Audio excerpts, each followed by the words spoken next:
Welcome to the Personal Development Mastery Podcast. I am Agi Keramidas and my mission is to inspire you to grow, stand out and take action towards the next level of your life. I interview leaders, authors, successful entrepreneurs, spiritual teachers, exceptional people who will inspire you to improve your life. Tune in for 2 episodes each week and make sure you subscribe to get them as soon as they are released.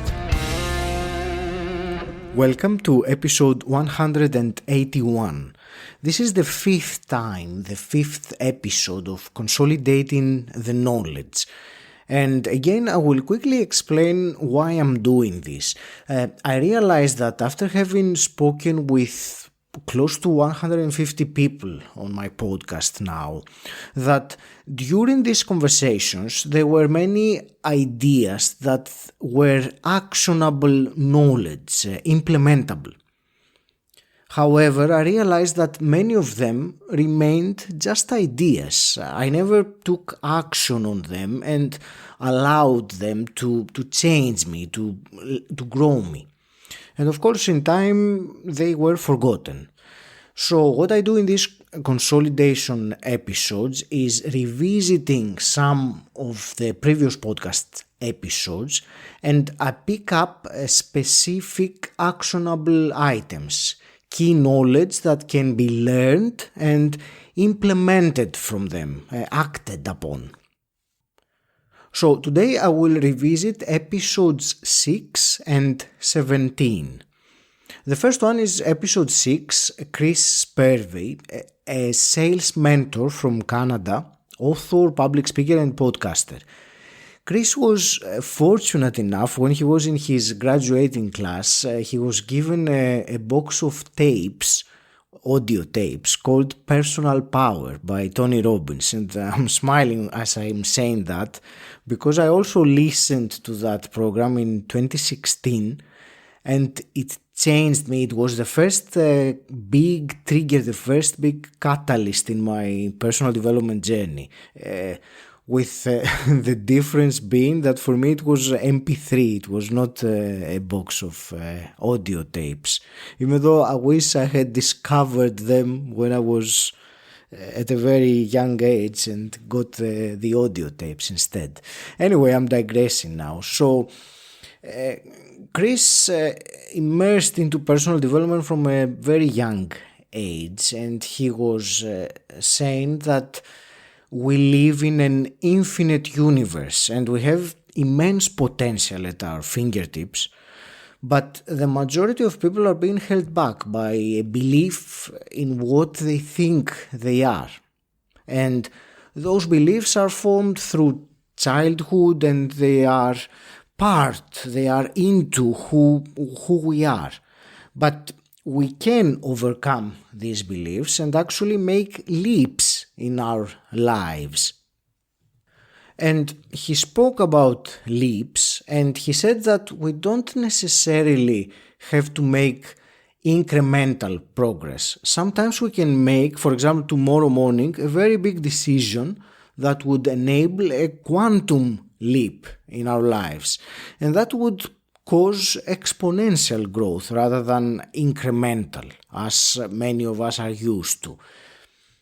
An important thing that Chris talked about was the mindset of selling, in particular the limiting beliefs about selling, and he spoke about how he came to form his own negative beliefs. And he said that when he was a 12-year-old boy, a salesman came to their house selling vacuum cleaners.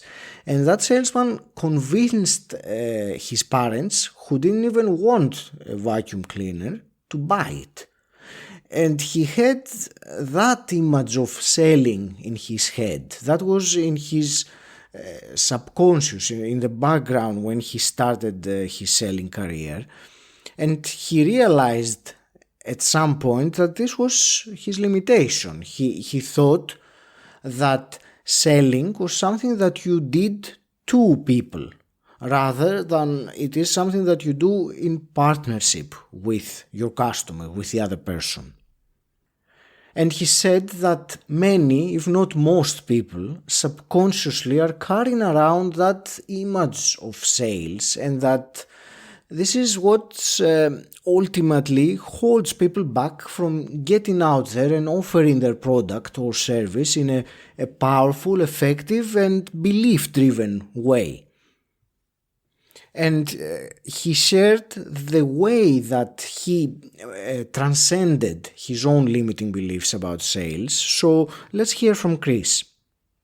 Developing a vision which is it's a present tense story that I read every day, which tells me, which as I'm reading it, it's telling me that the vision is saying, I am now a effective win-win relationship seller.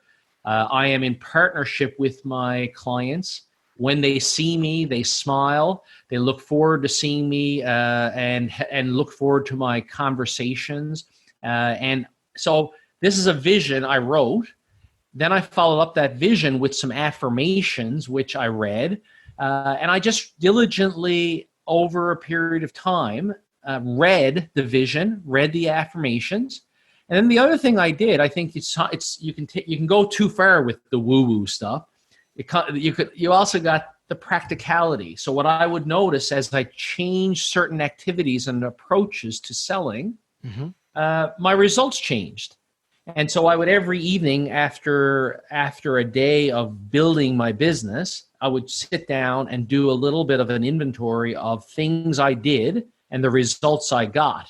And I would just continue to do the things that worked and do less of the things that didn't work. And through pivoting through that process, I arrived at a sales process that generated good, consistent results and felt good for me. That's the most important piece. I felt good in my bones, talking to people in a manner that I honored them, I listened to them, I asked them questions which allowed more clarity for them. So your customer is the focus of the conversation versus you the seller, being the focus. He also discussed his morning visualization ritual, and he went into great detail about the way that he practices visualization of his goals or his visions. And here he is again talking about it. My ritual today is very, I sit down, I get myself in a relaxed position physically, but mentally as well. The analogy I'll use is I'll let if I look at my head as a snow globe, I'll let the snow fall down to the ground. And what I do then is I basically read my goal or my vision. I'm wanting to use the vision/goal, same thing. And then what I do is I have 3 or 4 pictures, and if people were looking at the video, I could even show you the pictures. I look at the pictures that represent my goal, and I will take my finger and I trace around the edges of the picture. And what that does is, to me, it's a very critical piece of the puzzle, because what it does, the tracing of my finger around the picture transposes my mind into the picture. And I'm smelling the ocean. I'm hearing the birds. I'm seeing, you know what I mean? I'm feeling the sand in my feet, and so on, right? So the tracing of the picture has been a huge multiplier for me. And basically then what happens, I notice as I'm reading and I'm tracing the picture, insights, inspirational ideas will come to the surface in terms of the how I'm going to achieve the goal.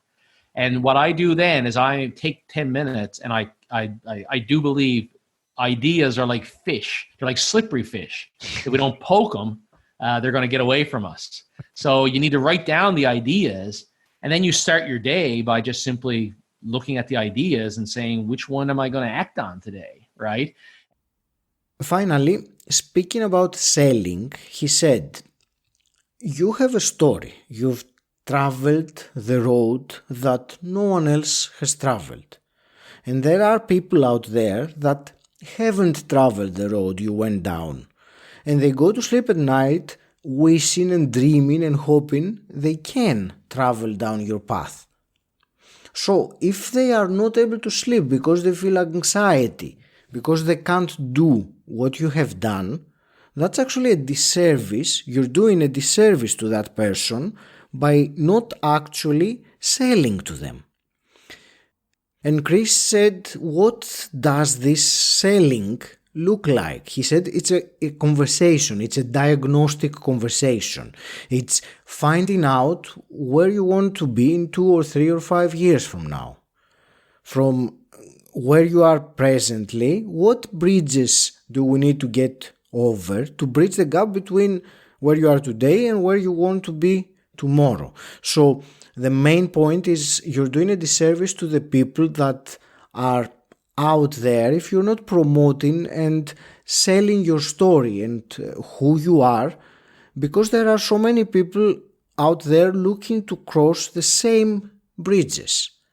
And he also said that selling, to be good at selling, you have to be good at asking questions and listening and solving the problems based on what you hear, rather than throwing off other people the solution without even knowing if there is a problem to solve.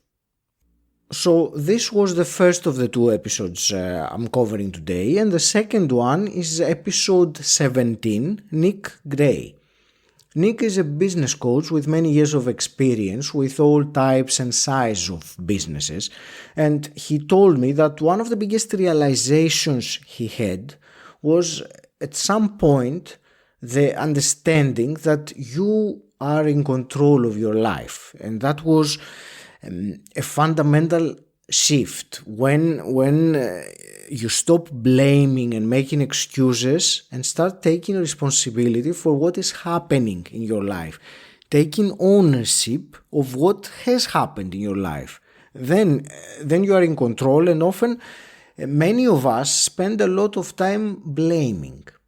But it's fundamental. You need to start taking ownership and responsibility for the things in your life. Another thing we discussed was that every time that something annoys us in others, it's something that we need to work within ourselves, because the others reflect back to us what we are. So if something annoys us, there's something inside of us that gets triggered by a behavior or a trait. One other thing that Nik spoke about was the challenges most business owners face.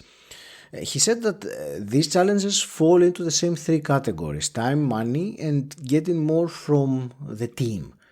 And the first one, about time, he said that usually refers to business owners that are caught up in the business, that the business is too reliant on them, when they have to work long hours. And he said that one of the most common reasons for people getting into business in the first place is because we want some kind of freedom. So we do what we are skilled at doing, and we set up a business at that. The downside is that the education system hasn't taught us things like finances or admin or sales and marketing. So we don't have those skills to be able to create a business. And instead we create a job, and often quite a successful job, but it is reliant on us. And that is the challenge of time when you are involved in everything. We also spoke about getting more from your team, and whether it's useful for the people on your team to have values that are more aligned to your business goals. And he said one great thing we can do if we already have a team is setting the values up and getting your team involved when defining the values of the business. So what are the core values? If you get your team to be involved in that, they feel like they own something because they've taken a part in creating it. So if we get people in our team involved in defining our values, then they will live them. He also spoke about putting systems in business, and for systems he said it could be as simple as checklists. Think about what pilots do every time they want to take off from the airport. They run through a checklist. And even more, systems allow consistency so that we know that it is done the same every time. An important learning was when he spoke about the 5 key areas to improve the profitability of the business. Let's listen to Nik. There's 5 key areas to improving the profitability of the business, and you mentioned they are number of leads, your conversion rate, number of transactions, average sale, and profit margins. Mm-hmm. So the number of leads, that's your marketing. How do we get the leads coming in? Now, a lead is somebody who's interested in your product or service. So have they called the office, or have they gone onto the website or sent you an email? That's a lead. Now, the conversion rate is how many of those get converted into customers. So these are just 2 areas to work on. Conversion rate, there's many strategies you can use for that. Just some sales training for you and your team can help convert more. Just measuring it will help you convert more. With lead generation, testing and measuring. So if you've got a marketing strategy, whether that's social media or you're phoning people or you're networking, testing and measuring what you're doing. So if you put a post out, test that post and measure the results. Then test another one with a slightly different headline and then measure the results. If you keep doing that, then you can see what works and what doesn't. And eventually you've got a marketing strategy where you know it works, so you can just turn it on and turn it off again. One thing that he believes that having a business coach can help massively with is accountability. Because many business owners know what they should be doing, but they're not always doing what they know they should be doing. So having someone to hold you to account is very useful and helpful. And one final topic we discussed was selling, the mindset of selling. So the topic that I was talking about in the first half of this episode. So Nik's answer to someone who says, I don't feel comfortable about selling, his answer was that it's just having conversation with people and building relationships. Whatever happens, whether you sell or not, doesn't matter. What does matter is asking questions. Asking and listening may lead to opportunities. And if you got something that will help that person, that's what selling is, professionally helping people to buy. It's not that you force somebody to take something that they don't need. So these were my reflections and actionable items that I acquired from these conversations. In this episode today, I put together 2 people who had some similarities in their message, and I will carry on like this. And I will say again, I really appreciate your feedback. After all, you are the one listening to this, and I want it to be as useful as possible. So go to the website personaldevelopmentmasterypodcast.com and send me a message through there. Thank you very much for listening, and until next time, stand out, don't fit in,